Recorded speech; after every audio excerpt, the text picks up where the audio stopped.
Now we have here the abstract paintings also of another artist in the show, Alicia Torres.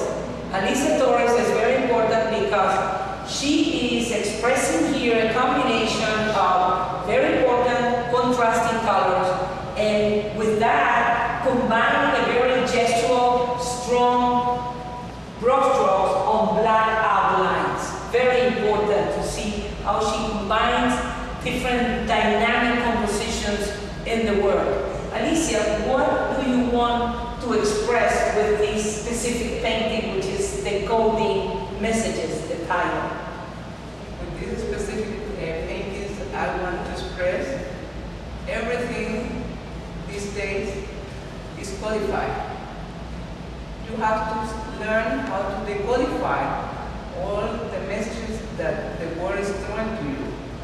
By creating this, I don't make any sketches before.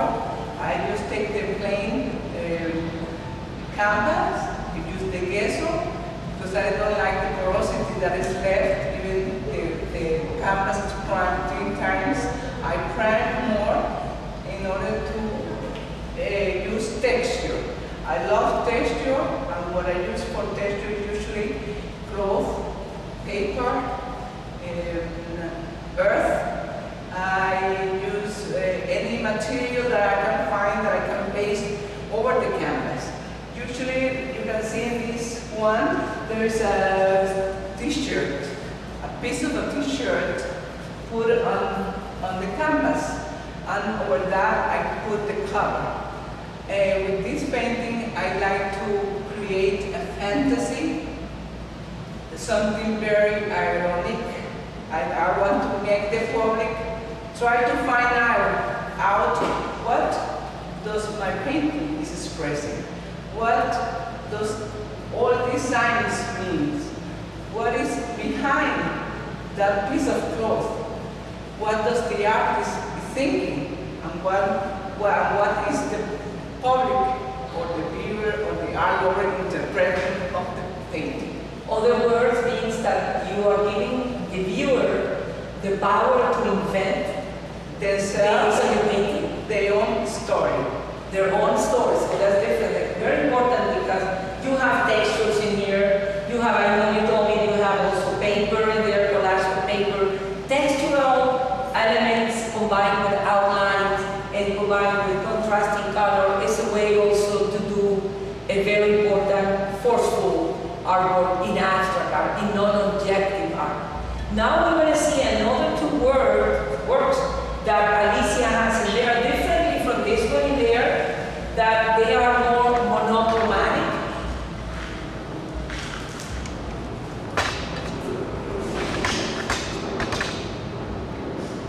And they have like elongated ovoidal forms in there. For me, I always play around with this, talking to Alicia, saying that this is like a little 2 animal sitting in there, but really is what the viewer wants to discover.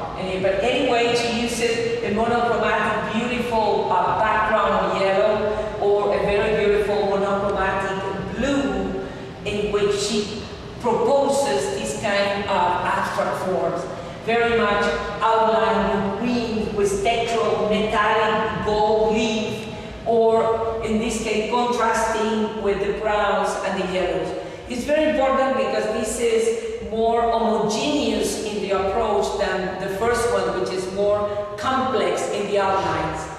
Do you want to express something with what do you connect these two? Because the title is Ellipse 5 and this is Ellipse 7. So what is the elliptical form for you? Initially, I made out of this series 19 pieces that are all elliptic form. For me, elliptic, I am giving an interpretation, life, because, and also the world. The world is not round, it's elliptic. And with these pieces, you see that I put different motifs or things, anything that came to my mind, what I was dreaming at that moment. Something is elliptic, but everything has beauty. In the smaller things of the creations, you find beautiful things. This could be like a microcosmic world. It can be a cosmic world. It looks like also this one looks like the Egyptian. When I sometimes, every time I look, I will find something different. It can be a piece of a vase falling down with flowers, but also it can be an animal. The Egyptian scarab. It has the shape of a scarab. And it's the same thing. It looks like a glass bending, but also it looks like an egg. An egg is beginning of life. Very important. Thank you very much, Alicia. Alicia is another local voice in Miami, as I said at the beginning of this video. The importance to giving the exposure to the artists that are working in Miami, not someplace else, also in Miami. Thank you.